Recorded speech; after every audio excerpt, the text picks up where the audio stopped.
에덴 동산에서 사탄이 하와를 속였던 속임수 가운데 하나가 하나님은 인간을 늘 구속하고 싶어하고 인간을 마음대로 하지 못하도록 자유를 제한한다라고 속인 것입니다. 그래서 이제는 하나님이 하자는 대로 하면 영원히 하나님의 노예가 될 것이다. 이제는 너도 네 마음대로 살아라. 너에게는 그렇게 할 자유가 있다. 스스로 결정하고 스스로 너의 인생을 살라라고 사탄이 속삭였습니다. 하나님은 인간을 만드실 때 인간을 향한 분명한 목적이 있습니다. 하나님은 인간을 지으실 때에 온 세상을 인간 아래 두셨습니다. 그리고 다스리게 하셨습니다. 하나님은 우리 개개인을 향한 놀라운 계획을 가지고 계시죠. 그리고 그 계획을 이루어 가십니다. 하나님은 인간을 만드시고 인간과 교제하기를 원하시며 그리고 하나님을 닮아가는 점점 거룩하여지기를 원합니다. 그래서 장차 영광스럽게 변화되어 영원한 천국의 삶을 누리게 하시는 거죠. 그런데 사탄은 인간을 향하신 이 하나님의 뜻을 망각하게 만듭니다. 눈에 보이고 또 손에 잡히는 일시적인 것, 정욕적인 충족을 위해서 하나님의 뜻과는 정반대되는 길로 걸어가도록 하는 것입니다. 지금 이 순간 너에게 선악과를 딱 먹는 것이 중요하지 즉각적으로 무엇인가 하는 것이 중요하다. 너를 채워라. 그렇게 사탄은 속삭였습니다. 사탄은 언제나 지금이 중요하다. 나중을 생각하지 말라. 하나님이 뭐라고 말씀하시는지는 다 잃어버려라. 마지막 종말보다는 지금이 너에게 중요하고 너를 만족시켜라. 자, 우리는 이 세상에서 잠깐 살아갑니다. 하나님이 허용하신 짧은 시간 가운데 가족을 이루고 또 친구를 만나고 공동체 속에서 살아가죠. 그러다 결국은 모든 인간은 결국 하나님을 만나야 하는 것입니다. 고린도전서 15장 19절에 보면 만일 그리스도 안에서 우리가 바라는 것이 이 세상뿐이라면 모든 사람 가운데 가장 불쌍한 자라고 했습니다. 우리에게는 종말이 있고 그 미래의 끝에는 부활하신 예수 그리스도를 만나는 것입니다. 그럼에도 불구하고 이 사탄은 하와에게 당장 따먹고 싶은 충동, 지금의 관심에만 집착하게 만듭니다. 앞으로 어떻게 될 것인가, 어떤 모습으로 주님을 만날 것인가에 대하여 망각하게 만듭니다. 하나님이 나를 지으신 목적, 나를 향하신 하나님의 뜻에 대하여 잊어버리게 만듭니다. 이게 바로 사탄의 속임수입니다. 사탄은 집요하게 이 세상이 전부라고 주장합니다.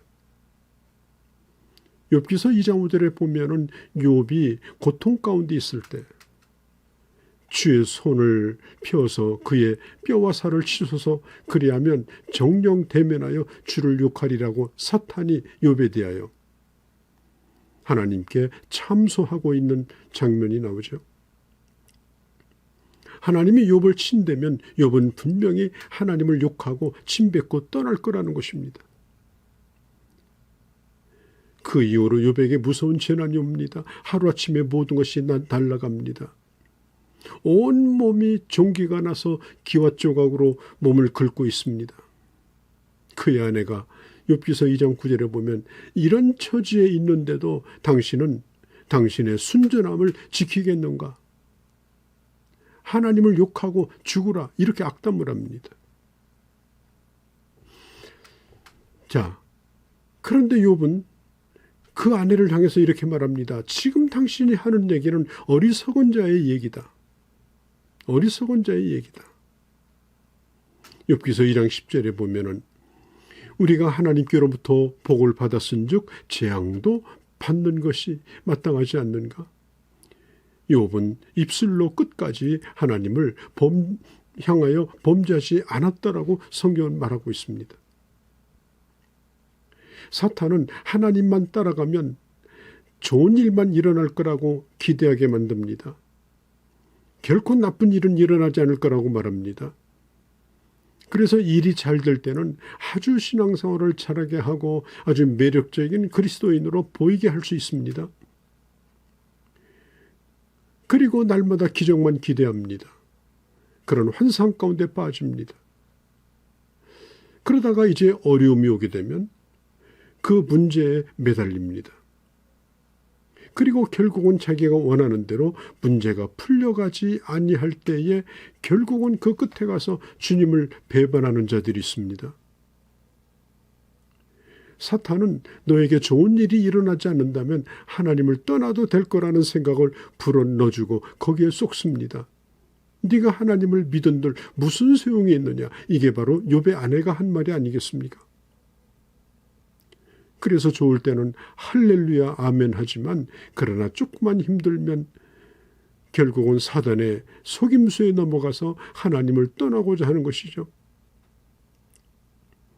하나님보다 중요한 것은 이 세상에서 잘 사는 것이다. 너의 행복이다. 예수도 네 행복을 위해서 믿는 거다. 그리고 언제나 give and take다. 준 만큼 받아야 된다. 그런 사람의 삶 속에는 하나님의 주권도 없습니다. 모든 것이 합력하여서 서로를 이루시는 그런 하나님을 향한 절대적 신앙도 없습니다. 그러나 욥은 그가 나를 치실지라도 나는 신뢰할 것이다. 내가 죽음에 이를지라도 그가 나를 죽일지라도 나는 그를 신뢰할 것이다. 그러자 사탄은 더 이상 욥을 틈타지 못했습니다. 욥은 이 땅에서 받는 그런 극심한 고난으로 말미암아 자기 연민에 빠지든지 절망에 빠지지 않았습니다. 하나님의 신실하심을 끝까지 신뢰했습니다. 그가 나를 치실지라도 나는 그를 신뢰하리라. 최악의 상황, 아니 죽을 것 같은 상황에 있다 할지라도, 아니 하나님이 나를 손에서 놓는다 할지라도, 건져주지 않는다 할지라도 그 사건 속에 있는 하나님의 주권과 하나님의 섭리와 하나님의 계획을 믿는 것입니다. 이해해서 믿는 것이 아니라 하나님을 믿기에 믿는 것입니다. 이런 믿음을 가진 욥을 사탄은 도저히 흔들어 볼 수가 없었습니다. 오늘 현대인들의 마음속에 죽으면 그만이다. 죽음으로 끝나면 모든 것이 끝날 것이라고 하는 생각이 팽배해 있습니다. 여러분 기억하십시오. 우리가 꿈꾸는 것은 이 세상의 유토피아가 아닙니다. 물질주의자들은 갈수록 이 세상이 점점 좋아질 거라고 생각하고 그리고 이 땅에 있는 모든 것을 누려볼 거라고 주장합니다. 그리고 영생에 대하여, 종말에 대하여, 하나님에 대하여 관심을 멀리하게 만듭니다. 일이 잘 될 때는 행복하다고 생각하지만 마음먹은 대로 되지 아니하면 절대 절망에 빠지게 됩니다. 일어나지도 못합니다. 그런 자를 찾아가서 사탄은 짓밟아 버리는 것입니다.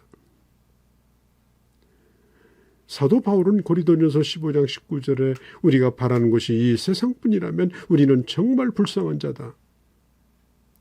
그러나 우리가 바라는 것은 이 세상의 전부가 아닙니다.